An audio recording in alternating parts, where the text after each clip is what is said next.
السلام علیکم ویورز، آج کا قصہ حضرت ہود علیہ السلام کے بارے میں ہے۔ حضرت ہود علیہ السلام کی وارننگ تھی جو کہ اللہ تعالیٰ کی طرف سے تھی قوم عاد کے لیے۔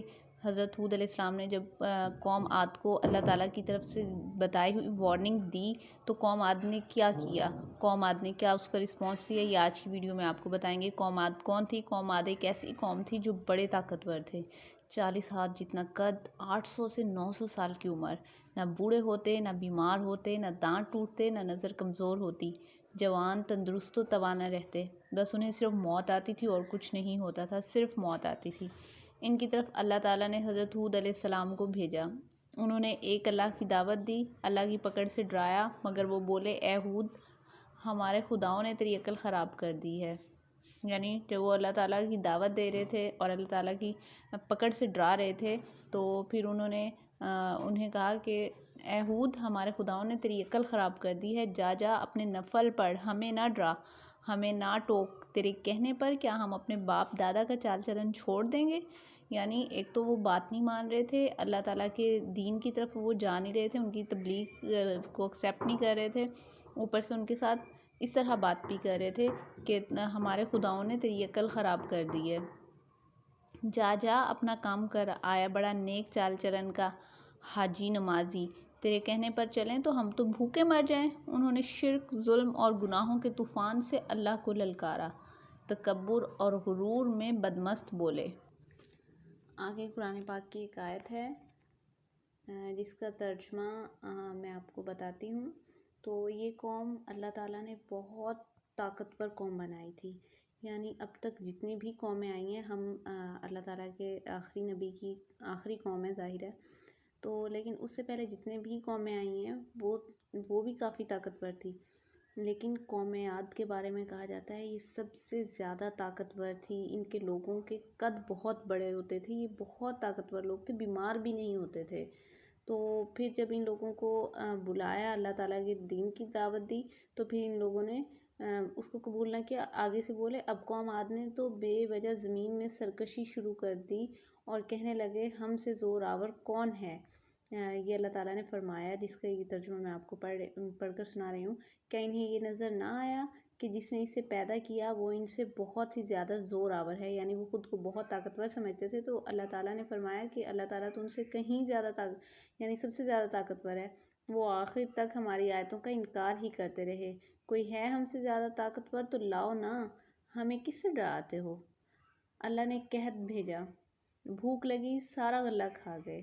جب وہ لوگ اتنے سرکش ہو رہے تھے تو اللہ نے ان کے لیے عذاب کی صورت میں قحط بھیجا، بھوک لگی، سارا غلہ کھا گئے، مال مویشی کھا گئے، حرام پر آ گئے، چوہے، بلی، کتے سب کھا گئے، سانپ کھا گئے، درخت گرا کر اس کے پتے تک کھا گئے۔ جب بھوک نہ مٹی، نہ بارش ہوئی، نہ قطرہ گرا، نہ غلہ اگا، پھر تنگ آ کر اپنا ایک وفد بیت اللہ بھیجا۔ یعنی تب تو یہ تھا کہ ہم تو بڑے طاقتور ہیں، سب کچھ ٹھیک کر لیں گے، تو پھر جب اللہ تعالیٰ نے عذاب بھیجا تو پھر قحط پڑا، سب کچھ کھا پی لیا، پھر تنگ آ کر کیا کیا، اپنا وفد بیت اللہ بھیجا۔ ان کا دستور تھا جب مصیبت آتی تو اوپر والے کو پکار اٹھتے، جب دور ہو جاتی تو اپنے بتوں کو پوجنے لگتے۔ بیت اللہ وفد گیا اور کہا کہ ہمارے لیے اللہ سے دعا کرو کہ بارش برسائے۔ اللہ نے 3 بادل پیش کیے، کالا، سفید اور سرخ۔ 3 بادل اللہ تعالیٰ نے پیش کیے، ایک کالا تھا، سفید اور سرخ۔ اللہ نے فرمایا ان میں سے ایک کا انتخاب کرو۔ انہوں نے آپس میں مشورہ کیا کہ سرخ میں تو ہوا ہوتی ہے، سفید خالی ہوتا ہے، کالے میں پانی ہوتا ہے، کالا مانگو۔ اللہ نے کہا واپس پہنچو، بادل بھیجتا ہوں۔ جب کوئی اللہ کے ساتھ کمپیٹ کرنے لگ جائے تو پھر ان کا انجام وہی ہوتا ہے جو ان کا ہونے جا رہا ہے۔ تو اللہ نے کہا واپس پہنچو، بادل بھیجتا ہوں۔ وہ خوشی خوشی واپس آئے، سب لوگ ایک میدان میں جمع ہوئے، بادل آیا، وہ ناچنے لگے کہ اب بارش ہوگی، قحط مٹے گا اور ظاہر ہے کھانے کو ملے گا اور ہم لوگ دوبارہ اپنے انہی کاموں کی طرف آئیں گے۔ ان کا کیونکہ ان کا دستور ہی یہی تھا کہ جب برا وقت آتا تب تھوڑا ہٹ جاتے، جیسے وہ ٹلتا تو پھر شروع ہو جاتے۔ تو پھر اب وہ خوش ہو رہے تھے کہ بارش ہوگی، قحط مٹے گا، کھانے کو ملے گا، لیکن انہیں کیا پتہ تھا وہ بارش نہیں، اللہ کا عذاب ہے۔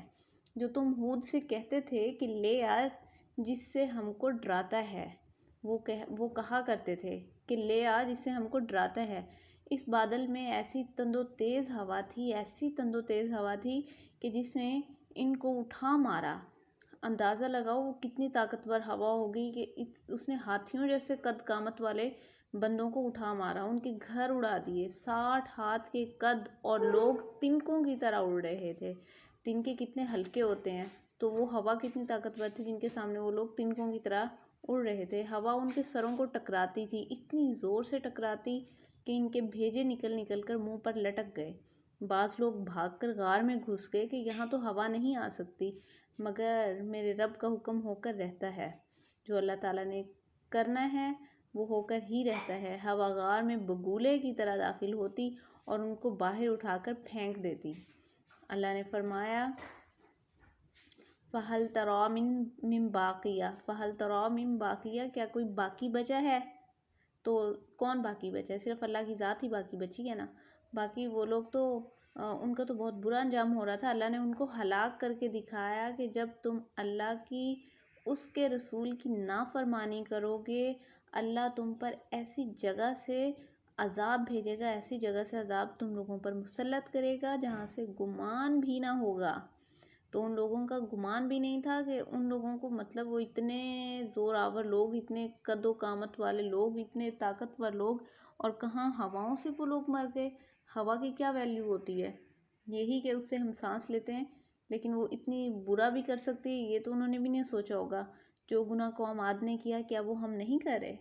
ہم اللہ کی حدوں کو پار نہیں کر گئے کیا؟ ہم نے اللہ کو اپنی نافرمانی سے نہیں للکارا ہوا ہے؟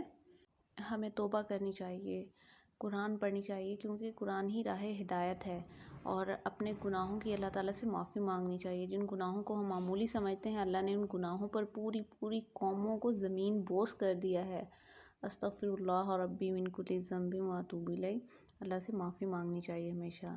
اللہ حافظ۔